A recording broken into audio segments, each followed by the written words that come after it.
Good morning সবাইকে। দেখো একটা নতুন ব্লগ নিয়ে আজকে শুরু করছি। এটা ছিল একটা হস্তশিল্প মেলার একটা ডিউটি ছিল, তো সেখানেই দেখো সবাই বসেছিলাম, তাই একটা ছোট্ট ক্লিপ নিয়েছি, সবাইকে দেখিয়েও দিলাম। তো চলো ওই মেলাতে কী কী পাওয়া যাচ্ছিল এবং কী কী ওরা হাতের তৈরি জিনিস বিক্রি করছিল সেটা তোমাদেরকে দেখায়। এখানে কিন্তু সুন্দর সুন্দর ঘর সাজানোর জিনিস ছিল, আর সাথে ছিল অনেক বেতের আর বাঁশের তৈরি জিনিস।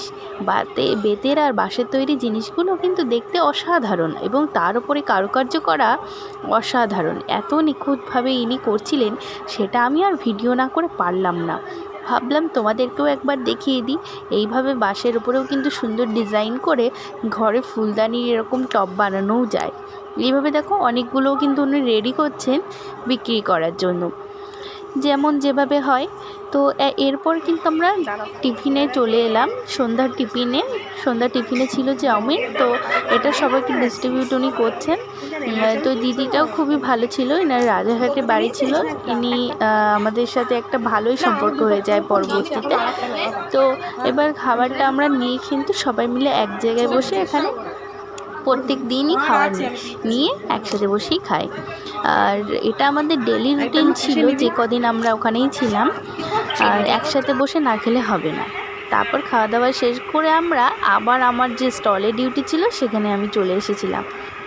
সবাইকে নিশ্চয়ই দেখতে পাচ্ছ, সবাই এরকম স্টলের ভিতরে সবার নিজের নিজের জায়গায় বসে বসে তাদের মানে জিনিসগুলো তারা বিক্রি করছে, এবং কাস্টমারও আসছিলো টুকটাক।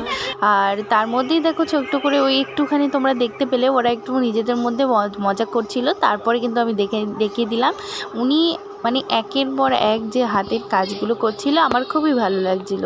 তো আমি ভাবলাম তোমাদেরকেও এটা শেয়ার করে দেখায়। তো তার জন্য আমি এই ছোটো ছোটো ক্লিপগুলো কিন্তু নিয়েছি তোমাদেরকে দেখানোর জন্য। এখানে আরও সুন্দর সুন্দর জিনিস ছিল এরকম হাতের, সেগুলো পরে ভিডিওতে আমরা তোমাকে দেখিয়ে দেব। তো এই যে ভদ্রলোকটি যিনি এই ড্রয়িংটা করছে বাঁশের ওপরে, ইনি কিন্তু অ্যাকচুয়ালি স্পেশাল পারমিশন নিয়ে ওখানে বসেছিলেন। আমার স্টলের বাইরে বসেছিলেন উনি মেঝেতে। তো উনি সমস্ত জিনিসগুলোকে নিয়ে নিচে সুন্দর করে সাজিয়ে বসেছিলেন। তো অনেকে এসেছিলো এই মেলায়, যারা এসেছিলো তারাও একটু ভিডিওটা তারা দেখলে কমেন্ট অবশ্যই করো, আর আমাকে বলো যে কারা কারা তোমরা মেলায় এসেছিলে এবং এনার কাজ দেখেছো কি না, তারা আমাকে অবশ্যই জানিও। চলো ভিডিওটা কিন্তু এখানেই আমি শেষ করছি। আর তোমাদের কেমন লাগলো এই ভিডিওটা অবশ্যই আমাকে লাইক কমেন্ট করে জানিও, এবং ভালো লাগলে একটা শেয়ার করে দিও। আর পরবর্তী ভিডিওতে আবার আসছি একটা নতুন ভিডিওর সাথে। ততক্ষণ তোমরা ভালো থেকো এবং সুস্থ থেকো।